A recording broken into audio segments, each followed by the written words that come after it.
One way to add finishing touches to your template is to apply scene settings to it. This is where you can assign a preview, put in background colors, shadows, and reflections in the 3D viewport to make your product look more realistic. After going into my template, Scene Settings is the fourth tab at the top of the page, and selecting it will take you to several menus.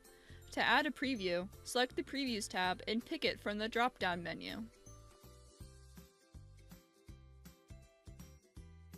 Next is the Environment tab, where you can add subtle changes to how your product will appear and be viewed on the screen. Constraints will limit how the user will be able to look around the object. Disable panning will not allow the user to use the right mouse button to move the object around the page. Panning the object changes the center of rotation and may cause some confusion. Although, double-clicking the object will bring the object back to its default view with the original point of rotation. Next, by selecting the Limit Zoom and Movement option, it will unlock several settings that limit how much the user can move around the object. Distance Factor deals with how much the user will be able to zoom in and out. The minimum value can be 0, but oftentimes results in clipping through geometry, which may be needed if you want consumers to look inside of a model, but for this example, I will change it to a 1. The maximum distance can be 10, which may be useful for large assemblies. For this instance, the model will become too small if it was zoomed out that far, so I will change it to a 2. Vertical rotation angle limits the range that users can rotate the object up or down. Normally, users would be able to have a full range from 0 to 180 and be able to see the top at 0 and the bottom of the object at 180. I will change the minimum value to 45 and the maximum to 90.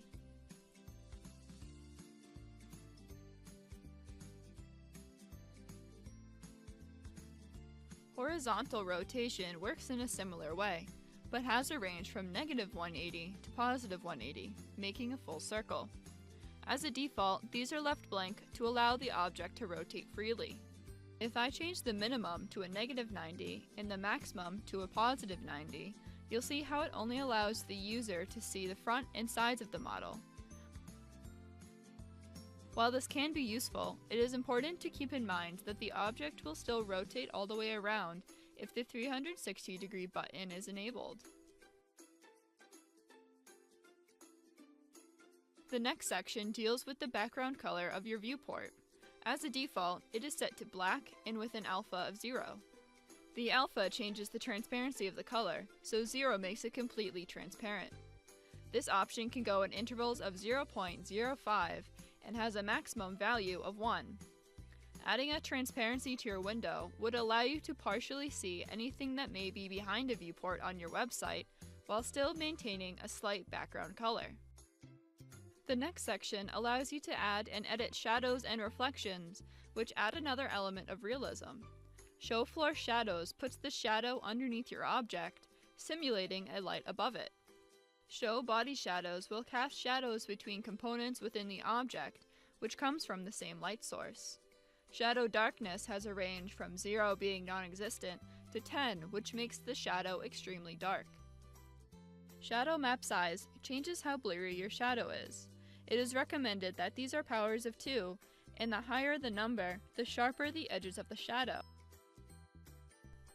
To best show the rest of the settings, I'm going to switch to a model of a pendant. Moving on to the next option, Show Shadow Light creates a framework that shows where the light is coming from and how far it reaches. The light starts at the top point and goes down to fill the whole volume. In order to change the positioning of the light, you have to change the settings for Shadow Light Offset. If I put 25 in to represent 2.5 centimeters, you can see how the shape moves to the right and the shadow moves as well to accommodate the change. Now I will change the offset for the Z direction, and you'll see how the shadow is now angled. If the shadow looks like it's getting cut off, then you just have to change the Y direction in order to get the object more in the middle of the framework and closer to the light source. Binding the shadow light to the camera will lock the light in the same position relative to your camera location. Now you'll see the shadow stays in place as the model rotates.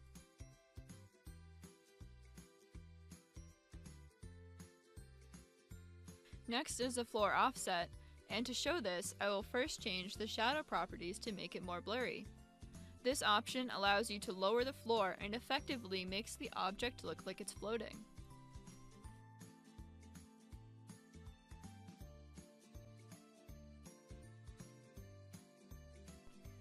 To make it appear that your object is on a reflective surface, select Show Reflections. The reflective color will change the color of your reflection as if it is being reflected by a colored mirror. Lastly, when you are satisfied with how your product appears, you can save its orientation and scheme as a default view. This will take a screenshot of it in its current state and set it as the image for your template. You can also use this image as a placeholder when your template is loading. To view all of the changes you've made, you can click the preview option at the bottom of the screen. Everything has carried over and is saved to your template. By tampering with all the options discussed in this video, it will add a whole realistic element to your product and expand your knowledge of SOLIDWORKS Cell.